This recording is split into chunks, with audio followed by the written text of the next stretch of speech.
오늘 함께 나누는 말씀은 히브리서 7장 1절로 10절 말씀입니다. Today's passage from Book of Hebrews chapter 7 verse 1 to 10. 히브리서 7장 1절로 10절 말씀, 우리 말씀 함께 교독하겠습니다. 이 멜기세덱은 살렘 왕이요 지극히 높으신 하나님의 제사장이라. 여러 왕을 쳐서 죽이고 돌아오는 아브라함을 만나 복을 빈 자라. 아브라함은 이 모든 것을 10분의 1을 그에게 나누어주니라. 그 이름을 해석하면 먼저는 의의 왕이요 그 다음은 살렘 왕이니 곧 평안의 왕이요. 아버지도 없고 어머니도 없고 족보도 없고 시작한 날도 없고 생명 끝도 없어 하나님의 아들과 닮아서 항상 제사장으로 있느니라. 이 사람이 얼마나 높은가를 생각해보라. 조상 아브라함도 노력을 중 10분의 1을 그에게 주니라. 레위의 아들들 가운데 제사장의 직분을 받은 자들은 율법을 따라 아브라함의 허리에서 난 자라도 자기 형제인 백성에게서 10분의 1을 취하라는 명령을 받았으나 레위 족보에 들지 아니한 멜기세덱은 아브라함에게서 10분의 1을 취하고 약속을 받은 그를 위하여 복을 빌었나니 논란의 여지 없이 하위자가 상위자에게서 복비름을 받으니라. 또 여기는 죽은 자들이 10분의 1을 받으나 저기는 선하고 증거를 얻은 자가 받았다. 또한 10분의 1을 받은 레위도 아브라함으로 말미암아 10분의 1을 바쳤다고 할 수 있나니 이는 멜기세덱이 아브라함을 만날 때 레위는 이미 자기 조상의 허리에 있었습니다. 아멘. 오늘 아침에 성경 속 가장 긴장된 순간 중 하나로 여러분을 초대하려고 합니다. 1년 중에 단 하루예요. 온 이스라엘이 숨을 죽이는 날이 있습니다. 그리고 그날은 한 남자가 죽음을 각오하고 문 앞에 서 있습니다. 때는 구약시대입니다. 이스라엘의 대속죄일입니다. 1년에 단 하루 대제사장만이 이 지성소에 들어갈 수 있는 날입니다. 대제사장은요 새벽부터 몸을 씻고 흰 세마포 옷을 입었습니다. 평소에 그 화려한 예복이 아닙니다. 오직 흰 옷뿐입니다. 죄를 대신 지고 하나님 앞에 나아가는 자의 옷입니다. 근데 당시 대제사장들에게는 한 가지 관습이 있었어요. 지성소에 들어가기 전에 발목에 방울을 달아가지고 긴 줄을 묶었습니다. 만약에 지성소 안에서 그가 쓰러지면은 다른 사람이 들어갈 수 없잖아요. 그래서 밖에 있는 제사장들이 그 줄을 당겨가지고 시신을 끌어내기 위해서였습니다. 지성소는 하나님의 영광이 임재하시는 곳입니다. 죄인이 함부로 들어갈 수 없는 곳이었기 때문입니다. 이 방울 소리가 계속해서 들리면은요 대제사장이 살아있는 거예요. 하지만 이 방울 소리가 멈추면은 그는 죽은 것입니다. 백성들은 지성소 밖에서 그 방울 소리에 귀를 기울이며 숨을 죽였습니다. 방울 소리가 들릴 때마다 안도했어요. 방울 소리가 멈출까봐 두려워했습니다. 대제사장이 죽으면은요 자신들의 죄도 해결할 수 없기 때문입니다. 여러분, 이것이 거룩하신 하나님께 나아가는 죄인의 두려움입니다. 아무나 나아갈 수가 없습니다. 아무나 하나님 앞에 설 수가 없습니다. 우리를 대신해서 나아가줄 그 누군가가 반드시 있어야 돼요. 그것도 죽지 않고 영원히 완전하게 우리를 대변해 줄 누군가가 필요합니다. 오늘 소연이 문답 제25문은 바로 이 질문에 대한 답을 해주고 있습니다. 질문입니다. 그리스도께서 어떻게 제사장의 직분을 행하시는가? 우리 그 답을 함께 있습니다. 슬라이드가 2개예요. 그리스도께서 제사장의 직분을 행하시는 것은 하나님의 공의를 만족해 하고 우리를 하나님과 화목해 하려고 단번에 자기를 제물로 드리신 것과 또 우리를 위하여 계속해서 중보하시는 것이다. 우리에게는요 대제사장이 계십니다. 우리를 대신하여서 하나님께 나아가시고 우리를 위해서 말씀해 주신 분이 계십니다. 그분이 바로 예수 그리스도십니다. 오늘 저는 예수님이 우리의 대제사장이 되십니다. 이 고백 안에 얼마나 큰 위로와 깊은 복음이 담겨 있는지를 함께 살펴보고자 합니다. 첫째, 예수님은 멜기세덱의 반차를 따르는 영원한 제사장이십니다. 말씀을 시작하기에 앞서서 먼저 대제사장이 어떤 분인지를 우리가 이해할 필요가 있습니다.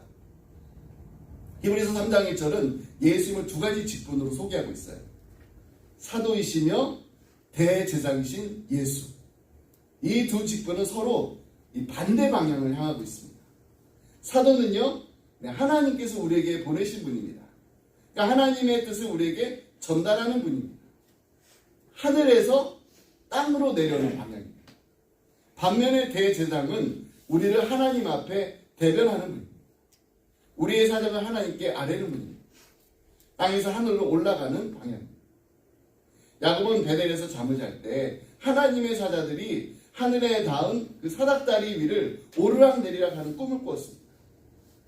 예수는 바로 이 꿈이 자신을 가리키는 거라고 말씀하셨습니다. 또 이르시되 진실로 진실로 너에게 이르노니 하늘이 열리고 하나님의 사자들이 인자 위에 오르락 내리락 하는 것을 보리라 하시니라. 예수님은요, 하늘과 땅을 연결해 주는 사닥다리십니다. 하나님의 사랑을 우리에게 전하시고 우리의 기도를 또 하나님께 올리시는 분, 땅의 슬픔을 하나님 앞으로 가져가시고 또 하늘의 기쁨을 우리 가슴으로 운반해 주시는 분, 그분이 바로 우리의 대제사장이십니다. 오늘 우리가 함께 읽은 히브리서 7장을 이해하려면 먼저 이 멜기세덱이라는 인물을 우리가 만나야 돼요. 그는 성경 전체에서 창세기 14장, 시편 110편, 그리고 히브리서 이렇게 단 세 곳에만 등장하는 신비로운 인물입니다. 창세기 14장에 보면은 아브라함이 조카 롯을 구하기 위해서 전쟁을 치르고 돌아오는 길이었습니다. 지치고 피곤한 이 아브라함 앞에 한 사람이 나타났습니다. 창세기 14장 18절입니다. 살레망 멜기세덱이 떡과 포도주를 가지고 나왔으니 그는 지극히 높으신 하나님의 제사장이었더라. 떡과 포도주를 가지고 나온 이 사람 멜기세덱, 그는 왕이면서 동시에 제사장이었습니다. 히브리서 저자는 그의 이름 속에 담긴 이름을, 그 의미를 이렇게 풀어줍니다. 2절 말씀입니다. 아브라함이 모든 것의 10분의 1을 그에게 나누어 주니라. 그 이름을 해석하면 먼저는 의의 왕이요, 그 다음은 살렘 왕이니 곧 평강의 왕이요. 의의 왕, 평강의 왕, 이것이 누구의 모습인가요? 바로 예수 그리스도의 모습입니다. 근데 왜 의의 왕이면서 동시에 평강의 왕이어야 했나요? 이 두 가지는 아주 깊이 연결되어 있습니다. 여러분, 의가 없으면요, 평화도 없기 때문입니다. 억울한 것이 있으면요, 거긴 분명히 싸움이 일어납니다. 억울함, 즉 불의가 해결되지 않으면은 평화는 결코 올 수가 없습니다. 이사야 선지자는 이렇게 말했습니다. 이사야 32장 17절 말씀입니다. 공의의 열매는 화평이요, 공의의 결과는 영원한 평안과 안전이라. 의는요, 이 평화의 토대가 되는 것입니다. 그리고 이 평화는 의라는 그 토대 위에 세워진 건물입니다. 그 다음에 예수님께서 우리에게 주시는 이 의와 평화는 무엇인가요? 그럼 우리는 다 죄인입니다. 죄인은 하나님 앞에서 의롭지 않습니다. 의롭지 않기 때문에 하나님의 관계에는요, 평화가 있을 수가 없습니다.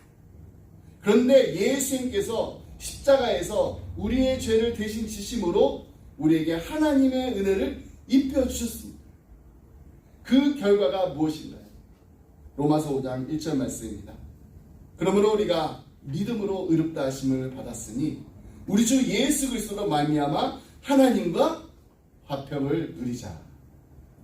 의가 세워지자 평화가 왔습니다. 예수님 안에서 의와 평화가 입을 맞춥니다. 그렇습니다. 예수님은 완벽한 의의 왕이시요, 완벽한 평강의 왕이십니다. 멜기세덱에게는 또 하나의 그 놀라운 특징이 있어요. 그는 왕이었어요. 그래서 동시에 제사장이었습니다. 구약시대에는 이 왕과 제사장의 그 직분이 아주 엄격하게 분리되어 있습니다. 왕은 나라를 다스리고 제사장은 제사를 드렸습니다. 이 두 직분을 한 사람이 겸하는 것은 허락되지 않았습니다. 실제로 우시야 왕이 성전에서 직접 분향하려다가 문둥병에 걸렸습니다. 왕이 제사장의 직분을 침범한 결과였습니다. 그런데 멜기세덱은 달랐습니다. 그는 왕자와 제단을 동시에 가진 사람이었습니다. 이것은 아론계 대제사장들이 결코 가질 수 없었던 아주 독특한 자격이었습니다. 예수 그리스도는 이 멜기세덱의 반차를 따르십니다. 그분은 왕이시면서 동시에 제사장이십니다. 만왕의 왕으로 우주를 다스리시는 분이 동시에 우리를 위해서 자신을 제물로 드리신 분이에요. 이런 분은 인류 역사상 예수 그리스도 외에 단 한 분도 없습니다. 멜기세덱의 탁월함이 보여주는 또 다른 하나의 증거가 있습니다. 전쟁에서 돌아오는 아브라함이 이 멜기세덱에게 전리품의 10분의 1을 바쳤습니다. 유대인들에게 아브라함은 어떤 존재인가요? 가장 위대한 조상입니다. 믿음의 조상입니다. 이스라엘 민족의 시조입니다. 근데 그 아브라함이 멜기세덱에게 11조를 바쳤습니다. 히브리서 저자가 아주 명확하게 이렇게 설명해요. 논란의 여지 없이 낮은 자가 높은 자에게서 축복을 받느니라. 11조를 받고 축복을 베푸는 자가 더 높은 자입니다. 여기엔 논란의 여지가 없는 거예요. 아브라함이 멜기세덱에게 11조를 바치고 축복을 받았다는 것은요, 멜기세덱이 아브라함보다 더 높다는 뜻입니다. 그리고 아론계의 대제사장들은 모두 아브라함의 후손입니다. 따라서 아브라함보다 높은 멜기세덱은 아론계 대제사장보다 높은 거예요. 그렇습니다. 멜기세덱의 반차를 따르시는 예수 그리스도는 아론보다, 그리고 모든 구약의 제사장보다 탁월하십니다. 여러분, 구약의 제사장들은요 모두 레위 지파 아론의 후손이었습니다. 근데 왜 예수님은 아론의 반차가 아니라 멜기세덱의 반차를 따르셨을까요? 히브리서 저자가 이렇게 설명하고 있습니다. 11절 말씀. 레위 계통의 제사장 직분으로 말미암아 온전함을 얻을 수 있었으면 백성이 그 아래에서 율법을 받았으니 어찌하여 아론의 반차를 따르지 않고 멜기세덱의 반차를 따르는 다른 한 제사장을 세울 필요가 있느냐. 아론의 제사장들에게는요 근본적인 한계가 있었어요. 그들도 죄인이었습니다. 죄인이었으니까 그들도 죽어야 했습니다. 그래서 제사장은 계속해서 바뀌었어요. 제사도 끊임없이 반복되었습니다. 아론계 대제사장은 정해진 그 나이에만 직무를 수행할 수 있었어요. 유전적으로 이어지는 일시적인 직분이었습니다. 그러나 멜기세덱은 달랐습니다. 히브리서 7장 3절을 한번 보세요. 아버지도 없고 어머니도 없고 족보도 없고 시작한 날도 없고 생명 끝도 없어 하나님의 아들과 닮아서 항상 제사장으로 있느니라. 이것은요 멜기세덱에게 실제로 부모가 없었다는 뜻이 아니에요. 성경에 그의 시작과 끝이 기록되지 않았다는 것을 말하는 것입니다. 멜기세덱은 모형이었고 그리스도는 원형입니다. 하나님께서 이 멜기세덱을 장차 오실 그리스도에 맞춰 미리 예비하셨다는 겁니다. 여러분, 예수님의 제사장 직분에는요 이처럼 시작도 끝도 없습니다. 영원합니다. 여기에 우리의 위로가 있습니다. 히브리서 7장 24절 말씀입니다. 예수는 영원히 계심으로 그 제사장 직분도 갈리지 아니하느니라. 구약의 대제사장들은 아무리 훌륭해도 결국에는 다 죽었습니다. 백성들은 새로운 제사장에 다시 적응해야만 했어요. 그러나 우리의 대제사장 되신 예수님은 영원히 살아계십니다.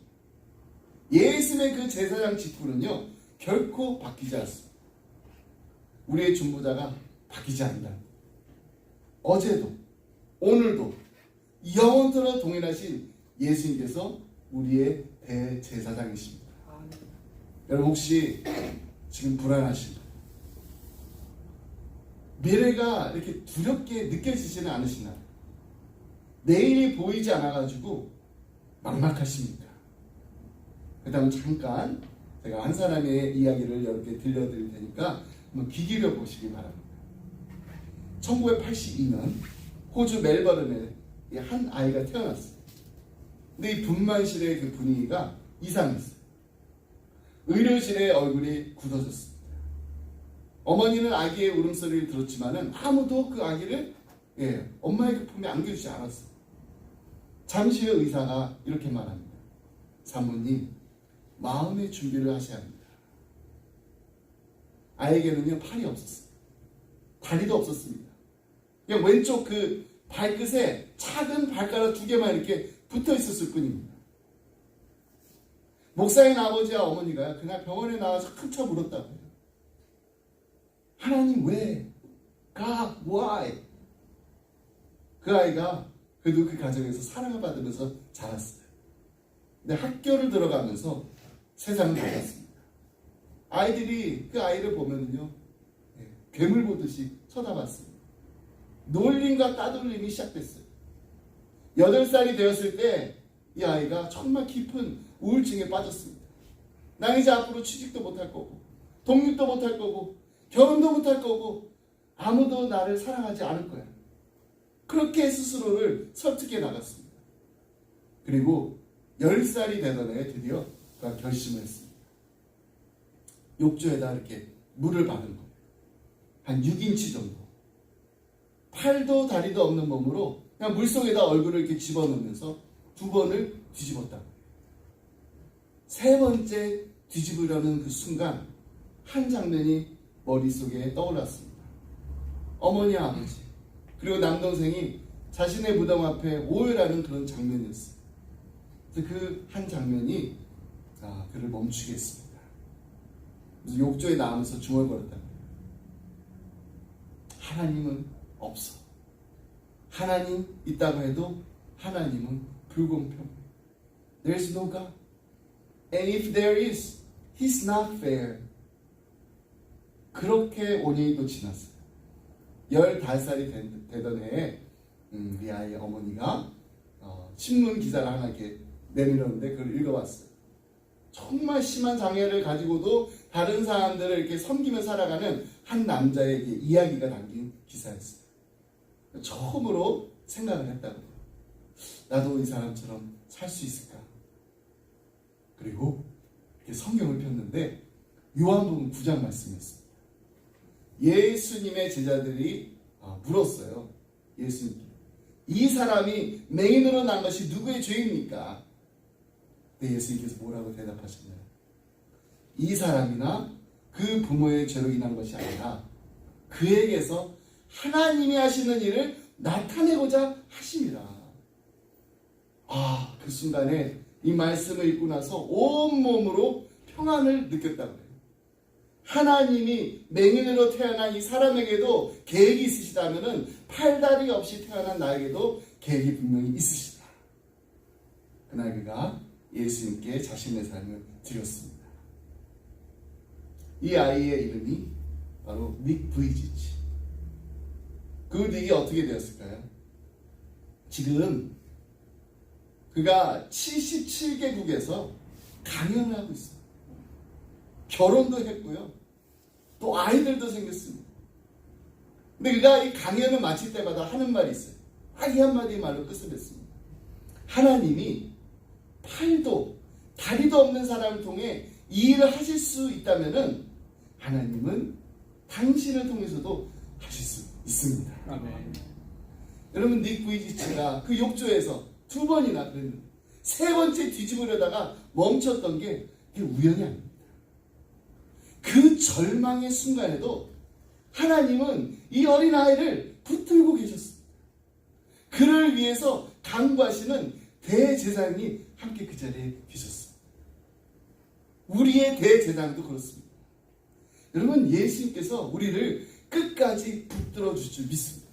아멘. 우리가 정말 가장 무너지고 싶은 그 순간에도 예수님은 이미 그 자리에 우리와 함께 계십니다. 아멘. 네게 그 욕조에 계셨던 그 하나님이 지금 이 자리에도 우리 곁에 계십니다. 아멘. 우리 주님은 우리를 단 한 번도 포기하신 적이 없으십니다. 아멘. 그러니 우리도 포기하지 말아야 되죠. 주님이 포기하지 않으셨는데 나를 끝까지 붙드시는 주님과 함께하는 우리 기쁨의 성도님들 다 되시기를 간절히 소원합니다. 아멘. 둘째, 예수님은 단번에 자신을 드리신 완전한 제사장이십니다. 여기에는요 복음의 놀라운 신비가 있습니다. 구약의 제사장들은요 양이나 그 염소를 제물로 드렸어요. 제사장과 그 제물은 분리되어 있었습니다.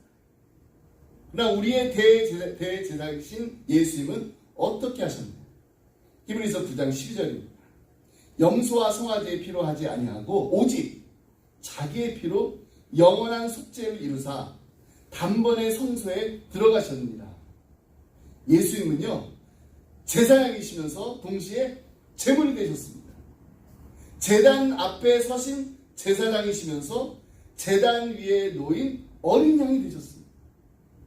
이것은 인류 역사상 단 한 번뿐인 사건입니다.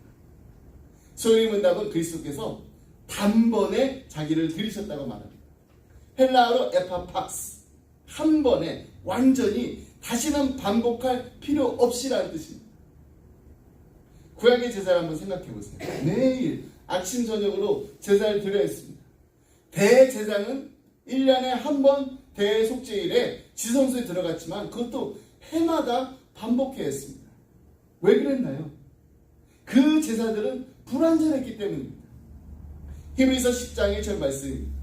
율법은 장차올 좋은 일의 그림자일 뿐이요 참 형상이 아니므로 해마다 늘 드리는 같은 제사로는 나오는 자들을 언제나 온전하게 할 수 없느니라. 그러나 예수님의 제사는 단 한 번으로 충분했습니다. 제물이 완전했기 때문에 죄가 없으신 하나님의 아들, 흠없고 점없는 완전한 어린 양이셨습니다. 그래서 소요리 문답은 그리스도께서 하나님의 공의를 만족해 하셨다고 말하고 있습니다. 하나님은요 사랑의 하나님이시지만은 동시에 공의의 하나님이십니다. 거룩하신 하나님은 죄를 결코 그냥 눈 감아 주실 수가 없어요. 죄의 삭은 사망입니다. 그렇다면 죄인인 우리는 어떻게 돼요? 로마서 강해를 하면서 이 주일학교 그 선생님들이 하나님의 공의와 하나님의 사랑을 가르칠 때 흔히 드는 그 예화를 몇 번 소개해드린 적이 있습니다. 여러분 이미 여러 번 들으셔가지고 너무나 잘 알고 계시는 이야기니까 이제 이 시간에 우리의 마음에 잘 새겨두셨다가 나중에 전도하실 때 꼭 이야기를 한번 나눠보세요. 옛날 어느 나라에 선한 임금님이 있었습니다. 이제 벌써 아시죠? 나 이 이야기 들어본 적 있어. 나라를 이렇게 평안하게 다스리려고 했지만은 백성들이 자꾸 죄를 범합니다. 그래가지고 아주 엄중한 그 엄한 국법을 만들었어요. 누구든지 법을 어기면요 두 눈을 뽑겠다라고 공포했습니다. 근데 하나밖에 없는 왕자가 그만큼 죄를 범하고 말았습니다. 법대로 하면은 이 왕자의 두 눈을 뽑아내야 됩니다. 그렇다고 법을 무효하게 되면은 이제 왕의 권위가 무너지게 돼요.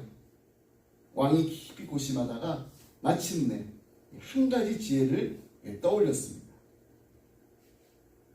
왕자의 두 눈이 아니라 그냥 아들의 눈 하나와 자신의 눈 하나를 뽑는 것이었습니다. 그렇게 되면은 법도 살리고 또 아들도 살리는 것입니다. 이 이야기에서 우리는 하나님 아버지의 그 마음을 어렴풋이 엿볼 수가 있어요. 공의를 포기하실 수 없는 하나님, 그러나 죄인인 우리도 포기하실 수 없으신 하나님, 그분이 마침내 선택한 길이 있었습니다. 바로 십자가의 길. 근데 여기서 그 왕의 이야기, 왕자 이야기에 보면은요, 이 이야기는 복음에 훨씬 못 미칩니다. 그 왕은요, 아들과 형벌을 나눠서 받았습니다. 하지만 우리 하나님은 다르셨습니다. 우리에게 단 하나의 눈도 단 하나의 대가도 요구하지 않으셨습니다. 하나님이 다 하셨어요. 우리가 한 거 하나도 없습니다. 독생자 예수 그리스도께서 우리가 받아야 할 그 형벌의 그 전부를 홀로 지고 십자가에 달리셨습니다. 우리는 구원받기 위해서 아무것도 한 게 없습니다. 단지 하나님이 마련해 놓으신 것을 그냥 믿음으로 받기만 하면 됩니다. 이것이 바로 은혜예요. 은혜. 근데 이 은혜의 결과가 무엇인가요? 화목입니다. 로마서 5장 10절 말씀입니다. 우리가 원수 되었을 때 그의 아들의 죽으심으로 말미암아 하나님과 화목하게 되었은지. 이 화목이라는 단어는 원래 환전, 돈을 바꾼다는 뜻에서 나왔습니다. 그러니까 서로 다른 이 두 가지를 교환함으로써 관계가 완전히 달라진다는 의미예요. 이 예수님께서 십자가에서 이 교환을 이루셨습니다. 우리의 죄는 가져가시고 하나님의 의를 우리에게 주셨습니다. 그 교환으로 우리가 하나님과의 그 관계가 완전히 달라지게 됩니다. 하나님의 원수에서 하나님의 자녀로. 여러분, 로마서 5장 10절의 그 말씀이 얼마나 충격적으로 다가오는 말씀인가요? 우리가 하나님의 원수였다는 거예요. 하나님의 원수. 죄인이란 그냥 단순히 실수가 많은 사람 말하는 게 아닙니다. 하나님 앞에서 원수의 그 위치에 있었던 그 존재가 바로 우리였다라는 거예요. 근데 그 원수를 위해 독생자를 보내주셨습니다. 사랑하는 자식을 위해서도 아니고 친구를 위해서도 아니고 원수를 위해서 죽으셨습니다. 바울은 로마서 5장 7절에서 이렇게 말합니다. 의인을 위하여 죽는 자가 쉽지 않고 선인을 위하여 용감히 죽는 자가 혹 있거니와. 의인을 위해서 죽는 일은 정말 드문 일이고요. 선한 사람을 위해서 죽는 것도 쉽지 않은 일입니다. 근데 예수님은 원수를 위해 죽으셨다는 거예요. 원수. 이것이 인간의 논리로는 이해가 되지 않고 설명이 되지가 않습니다. 오직 하나님의 사랑으로만 가능한 일입니다. 근데 이 화목의 은혜에서 우리가 반드시 기억해야 될 것이 한 가지 있습니다. 이 화목은 우리가 먼저 시작한 것이 아니라는 것입니다. 우리가 하나님을 먼저 찾아간 것이 아니라는 것입니다. 하나님이 먼저 우리에게 오셨습니다. 우리가 먼저 손을 내는 게 아닙니다. 하나님이 먼저 우리에게 독생자를 보내주셨습니다. 우리가 죄를 해결하고 하나님께 막 나갔던 게 아닙니다. 하나님이 먼저 우리의 죄를 해결하셨습니다. 고린도후서 5장 18절 말씀 우리 함께 보겠습니다. 모든 것이 하나님께로서 났으며 그가 그리스도로 말미암아 우리를 자기와 화목하게 하시고. 여기서 화목의 주어가 바로 하나님이십니다. 하나님이 화목을 시작했습니다. 하나님이 화목을 이루셨습니다. 예수께서 직접 말씀하신 그 탕자의 비유를 다들 기억하시죠? 아들이 아버지를 떠나서 먼 나라에서 재산을 다 탕진하고 돌아옵니다. 아들로서가 아니에요. 종이라도 돼가지고 받아주면 정말 감사하겠다는 그런 마음으로 투벅투벅 걸어오고 있습니다. 근데 비유는 이렇게 말하고 있어요. 아직도 거리가 먼데 아버지가 그를 보고 치근히 여겨 달려가 목을 안고 입을 맞추고. 아버지가 먼저 달려갔습니다. 아들을 기다리다가 멀리서 오는 걸 이렇게 발견하게 되니까 달려가신 거예요. 아들이 다 도착하기를 기다리지 않으셨다는 겁니다. 아들의 말을 듣기도 전에 먼저 달려가서 안았습니다. 이것이 바로 화목의 은혜입니다. 하나님은 우리가 다 준비되는 것 끝까지 기다리지 않으세요. 우리가 충분히 회개하기를 기다리지 않으셨습니다. 우리가 아직 어떤 상태였을 때? 원수된 상태였을 때, 아직 죄인된 상태였을 때 먼저 달려오셨습니다. 독생자를 십자가에 보내시는 그 방식으로 달려오셨습니다. 그러므로 우리가 해야 할 일은 단 하나입니다. 하나님께서 열어놓으신 그 열린 길로 걸어 들어가는 것입니다. 하나님 우리를 정죄하시는 하나님이 아니라 우리를 너무나도 기뻐 받아주시는 환영하시는 아버지십니다. 멀리서부터 달려오시는 아버지이십니다. 아멘. 여러분 담대히 나아가시기 바랍니다. 자격이 없어도 괜찮습니다. 우리 하나님 아버지는 우리의 자격을 보시는 분이 아니라 우리의 얼굴로 정말 사랑스러운 그 눈길로 바라보시는 하나님이십니다. 지금 이 순간에 담대히 아버지의 품으로 나아가는, 아니 달려가는 우리 기쁨의 성도님들이 다 되시기를 간절히 소원합니다. 아멘.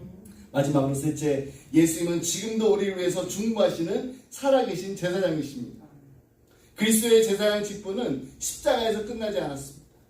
소위 문답이 말하듯이 그리스도께서는 우리를 위하여 계속해서 중보하시는 분이십니다. 계속해서 중보하십니다. 히브리서 저자는 예수님을 승천하신 큰 대제사장이라고 부릅니다. 예수님 지금 하늘에서 하나님 보좌 우편에 앉아 계십니다. 근데 거기서 예수님께서 지금 무엇을 하고 계실까요?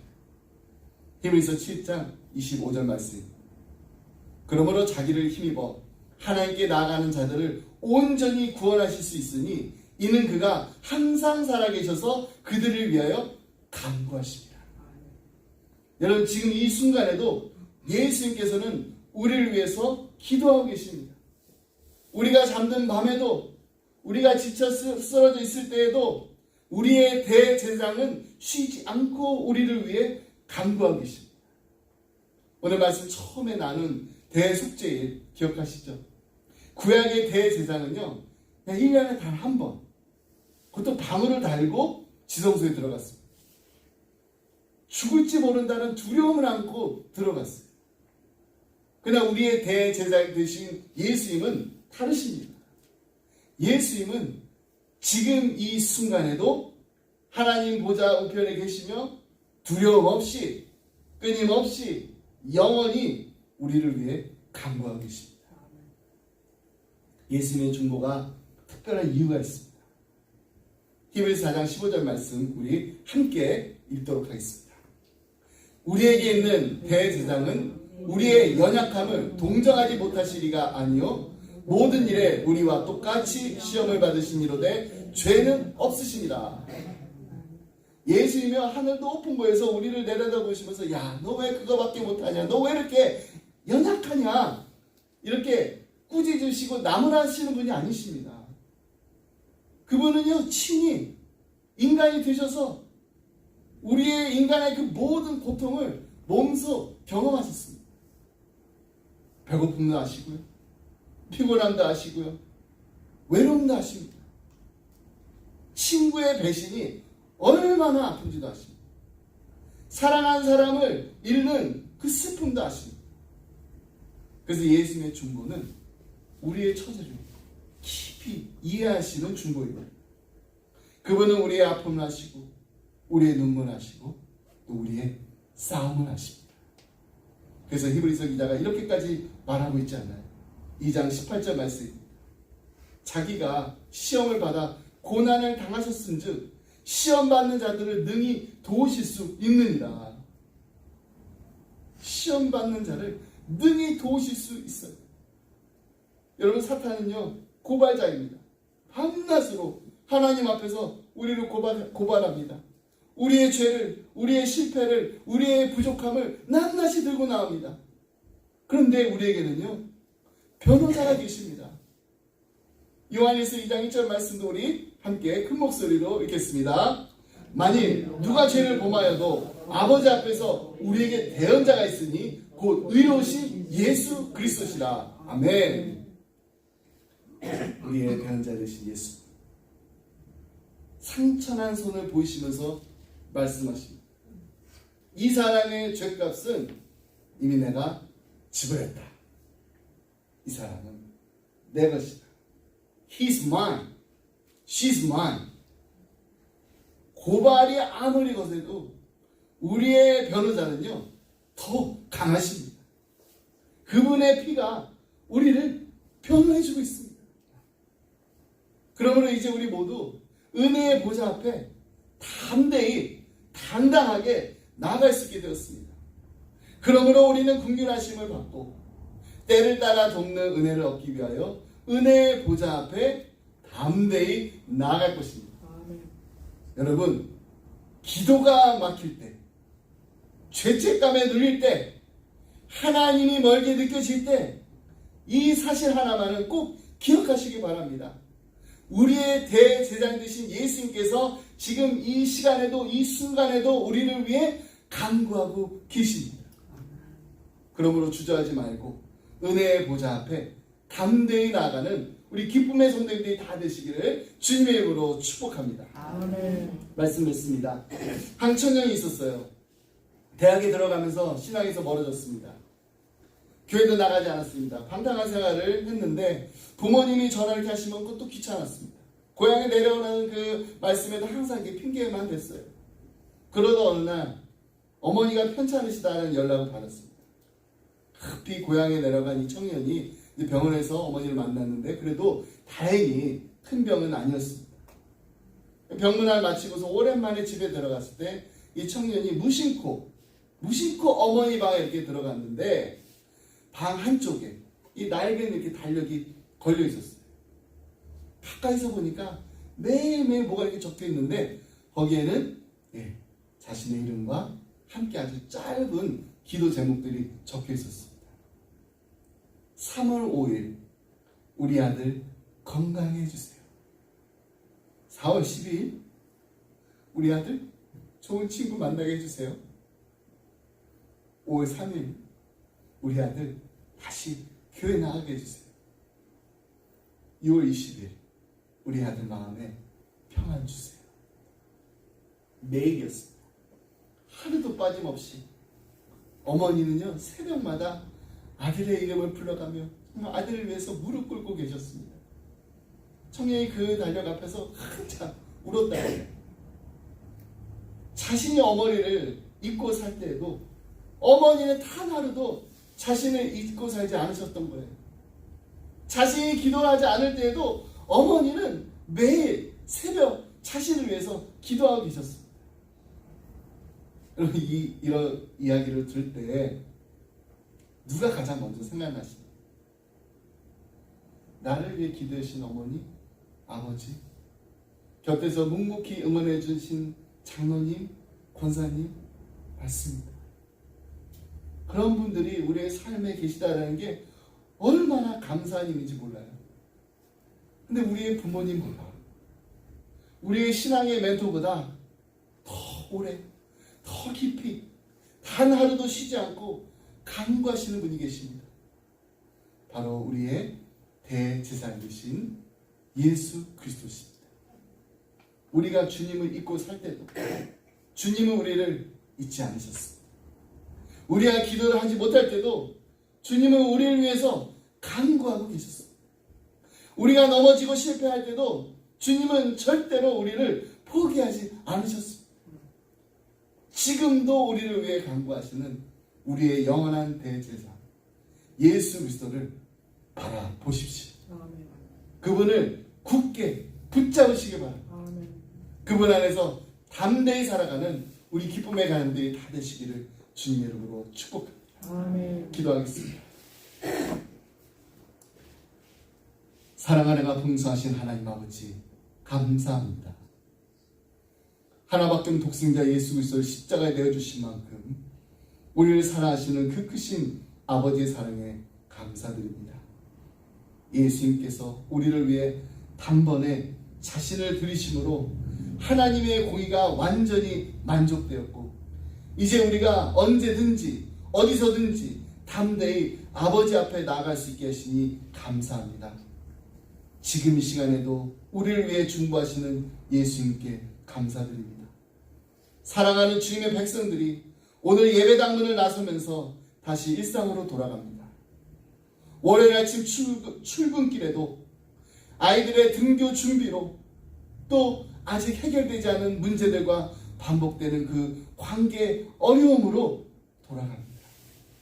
그 평범하고 지친 자리에서도 주님이 항상 함께 하신다는 것을 잊지 않고 기억하게 하여 주옵소서. 삶의 무게에 눌린 자에게는 주님의 붙드심을, 죄책감에 질리는 자들에게는 주님의 용서를, 기도할 힘조차 없는 날에는 주님께서 이미 우리를 위해 간구하고 계시다는 그 사실이 위로가 되게 하여 주옵소서. 두려움이 밀려올 때, 아무도 내 편이 없다라고 느껴질 때 영원히 살아계신 우리의 대제사장을 바라보게 하여 주옵소서. 주님, 사랑하는 우리 자녀들을 축복하여 주옵소서. 학교에서, 친구들 사이에서, 아직 알 수 없는 미래 앞에서 주님께서 그들의 이름을 하나하나 기억하시고 붙들어 주옵소서. 부모가 곁에 있지 못하는 그 순간에도 주님께서 그 자리를 채워 주시옵소서. 우리의 자녀들이 세상의 소리보다 주님의 음성을 더 가까이 듣는 믿음의 자녀들로 자라게 하여 주옵소서. 어떤 어려움 앞에서도 먼저 예수님께 나아가 기도하는 우리 아이들이 되게 하여 주옵소서. 이 모든 말씀 우리의 영원한 대제사장 되신 예수 그리스도의 이름으로 기도드립니다. 아멘. 우리 다 같이 함께 주기도 말씀 드리겠습니다.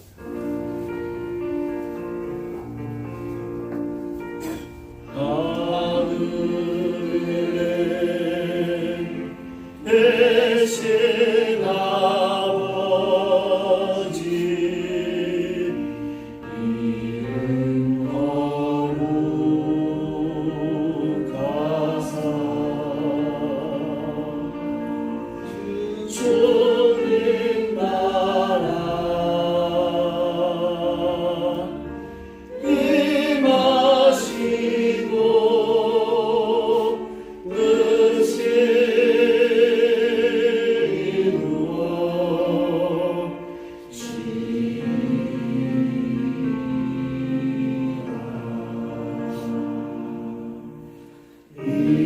일용할 양식 주시고 우리들의 근죄 다 용서하옵시고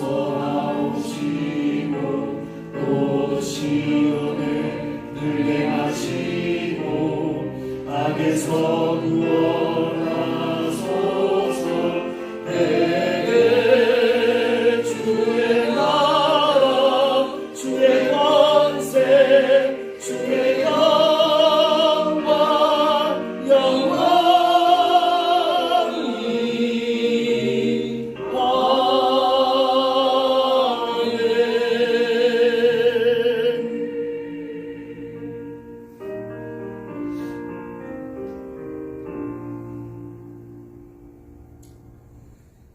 이제 우주 예수 그리스도의 은혜와 하나님 아버지의 그 크신 사랑과 성령님의 감동하마 교통하심이 하나님 영원하신 대제사장이신 그리스도께